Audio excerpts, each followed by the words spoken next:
You're doing it again with your new special. I don't know if we're allowed to talk about it, but I've heard rumors. I want to talk about it here first because I was like, you know what, this seems like the play. I haven't told anybody the title, the director. I've kept it all under wraps, and I was like, this seems like a good synergy because you guys are doing what I did and what we do, which is like you fucking make waves on your own. Disrupt. You're a disruptor. That's it, man. That's really it. I'm impulsive. Let's go. Us too. Use that for the fucking promo, bro. Clip it! Clip it! I just fucked my own ears up, so I don't know what I did to you guys, but I just want to apologize for that. Yeah, we're doing it again. So wait, are you going to say the things that you just mentioned or no? Yeah, whatever you, I mean, listen, I self-financed my special. I did not want to go through a streamer or an outlet first. I wanted to have it all done, finished, all the way to the credit roll. I got Marty Callner to direct it. He directed Vicious Circle, my first big arena show. And 40,000 people. It's been a long time since you dropped yours. This is a big thing you're doing. It's been 12 years. No, 5 years ago I did one called Troublemaker that I directed. That I purposely wanted. I always wanted like kind of a bootleg, underground type of album. So I put one out there that I never even distributed beyond. We did like a Showtime thing and Comedy Central, and then I took it. And I was like, I'm not going to put this out on DVD or anything. I'm just going to fucking keep it. And people ask and go, where is it? And I'm like, I got it. Yeah. If you didn't see it, you didn't see it. And that kind of builds up a cool allure. Yeah. But once this new one comes out, then I'm going to start putting some catalog shit out that I didn't release before. But I want this to be like the replanting of what I think is going to be the comedy flag. The comedy flag is being replanted with this special because aesthetically, nothing looks like this. I'm sick of comedy specials that don't look unique. They don't have a great theme. They look fucking dull. They look cheap.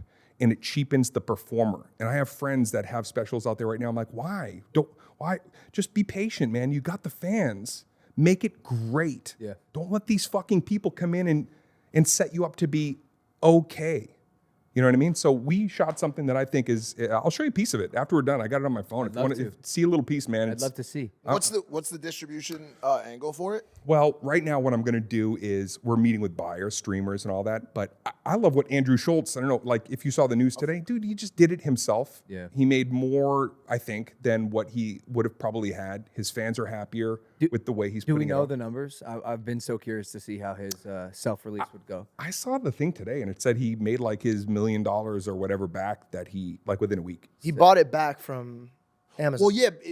From Amazon. Yeah. Okay. That's why I was asking about distribution, because how much of his release and then also like the stuff that Chappelle's doing nowadays is like coming back to censorship, right? So like there was a whole story about how Schultz didn't want to release it through a big streamer because they wanted to cut a bunch of shit out about abortion. Smart. And stuff Yeah, like that. he is one of the comedians that are beyond, like he knows the future. It's like here's the line, here's Schultz, and then like here's like Tim Dillon somewhere like way beyond censorship. Tim Dillon just doesn't give a fuck about. But if Schultz had put out something that was lesser than whatever his fans are clamoring for, they all would have watched it and been like, "What? Yeah, 100%. What? Yeah." It's almost, and so I think he's absolutely done this the right way because now his fans that are already there are going to love it, and now he's getting press beyond it, so he'll probably find new fans, and I just think it's great. I think that when you can do it yourself, when you can own your IP, kids, that's intellectual property, own it, okay? Because when you give it to somebody else who's a passionless fucking pencil pusher, who just is trying to figure out what maybe their boss or bosses like or don't like, you're in some deep doo-doo. Yeah. So do it yourself, and then once you have it landed, then hopefully they'll come a-calling and want to lease it or whatever else. We had Logic on yesterday, and he retired, I think it was 3 years ago, and then came out of retirement, and he's just dropped an album. And I asked him if he was nervous for his return, right? When you take that much time off, you know, you I don't want to say lose touch, but how do you know? How does he know that his stuff is still good? I mean, it's Logic. It's fucking good. Right. You're Dane Cook. You're still good. But are you nervous for the return? I don't want to say I'm nervous. I think I always get a little bit trepidatious anytime because I like turning corners and I don't want to be derivative. So I know everything I've ever done is like, okay, I know some people are going to tap out, and I know some new people, if they take a minute, I'm going to get them. So I like and that's what I'm a fan like that. I'm a fan that watches somebody. Growing up, I loved Aerosmith. Then they did some stuff that I was like, I'm going to tap out. But then they came back with something else, and I was like, that's fandom.